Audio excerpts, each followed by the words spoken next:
بسم الله الرحمن الرحیم. السلام علیکم ورحمت الله وبرکاته. قدرمنو کتونکو، ستاسو ورور تیمور احمد فاتح یم سره د خپل ګران ملګري نوید احمد کودروال صاحب راغلی یو چکر دپاره، چونکې ډېر زبردست ماحول دی، ډېر ښایسته نظاره ده. مدثر جهان ورور مې په څنګ کې ولاړ دی، زړه مې غواړي چې د هغه نه څه شعرونه ریکارډ کړم او د فیسبوک او د یوټیوب لیکه بیا تاسو سره شریک کړم. نو تاسو ګورئ د لال آزار سکرین او د مدثر جهان صاحب خواږه شعرونه. ډیره مننه فاتح صاحب، دومره ښایسته مازدیګری دی او وایي ماحول یې را جوړ کړی دی، نو ډېر خوند به وکړي او ستاسو مینه ده. نو شعرونه درته وایم، بیا درته غزل وایم چې ځان نه صادر غوندې چاپیر دې کړمه، ځان نه صادر غوندې چاپیر دې کړمه، غاړه دې را نه کړه خو ګیر دې کړمه،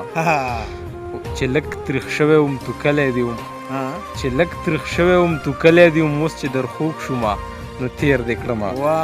او قابو قابو مې در له زړه درکوو، ښه شوه چې پوهه په زور زیر دې کړمه، قابو قابو مې در له زړه درکوو، ښه شوه چې پوهه په زور زیر دې کړمه، او ستا د ښایست نظر مې مات نه که ځان ته لوګی لکه نمیر دې کړمه، ستا د ښایست نظر مې مات نه که ځان ته لوګی لکه نمیر دې کړمه، ما هېرولې خو بس هیر نه شولې، تا خو کمال وکړو چې هیر دې کړمه. بس غزل درته وایم فاتح صاحب. ارشاد جی ارشاد. غزل داسې دی، داسې انقلابي غزل دی او ډېر مې چاته ویلی هم نه دی. بس ډېر مې درله کړی زړه چاودون مې در بخلی، بس ډېر مې درله کړی، بس ډېر مې درله کړی زړه چاودون مې در بخلی، بیلتون راته راوبخه بیلتون مې در بخلی، بس ډېر مې درله کړی زړه چاودون مې در بخلی، بیلتون راته راوبخه بیلتون مې در بخلی، او ما ولې خلکه وجنی څه ګناه خو به مې وي، ما ولې خلکه وجنی څه ګناه خو به مې وي، ګناه مې راته وښایي نو خون مې در بخلی، او ما پرېږدی بس ته خپل نبي سنت ته په قلاره، ما پرېږدی بس ته خپل نبي سنت ته په قلاره، سقراط مې در بخلی افلاطون مې در بخلی، او راځئ حساب به وشي که په حق او په خدای، راځئ حساب به وشي که په حق او په خدای، د هرې پښتنې پیغلې کونتون مې در بخلی، ډېر ښه، او یو څوک په هم د زړونو ویش کې ما نه مخکې نشي، یو څوک په هم د زړونو ویش کې، یو څوک په هم د زړونو ویش کې ما نه مخکې نشي، که نن دې راته وبخو پرون مې در بخلی، او جانانه نو په دې کې د احسان باطنې څه دي، جانانه نو په دې کې د احسان باطنې څه دي، سکون دې را بخلی دی سکون مې در بخلی، او که داسې د بېننګو سره تګ وي قلارېږه، که داسې د بېننګو سره تګ وي قلارېږه، جهانه دغه لاره دغه یون مې در بخلی. ډېره مننه. ډېر زبردست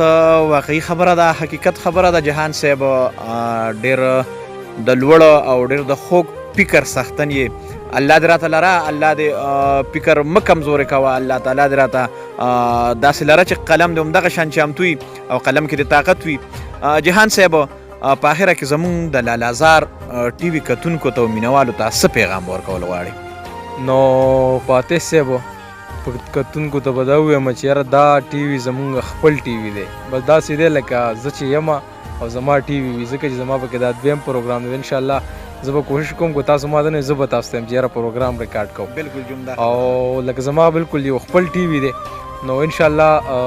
ځکه زه وینم ځکه چې د صادق صاحب غوندې او داسې د ښه ښه شاعران مونږ خو پکې په سیر کې هغه پوڼی هم نه یو، او به هر حال انشاءالله چې ښه ښه شاعران تاسو راوړئ، نو امید دی چې ستاسو دا هڅه او ستاسو دا زیار به رنګ راوړي. نو انشاءالله موږ تاسو سره منډه هم وهو او ملګرو ته دا دغه هم کو اپیل هم کو چې یاره دا چینل سبسکرایب کړئ او شیر یې هم کوي، ځکه چې ډېر لکه د صادق صاحب غوندې سړي په دې کې غزلې وایي به، نو ستاسو دغه مینه به وي او انشاءالله ښه ښه کلامونه به راوړي. ډېره مننه. ډېره مننه ګرانو کتونکو، تر دې دمه چې سم واورېدل خم واورېدل، هر ځای چې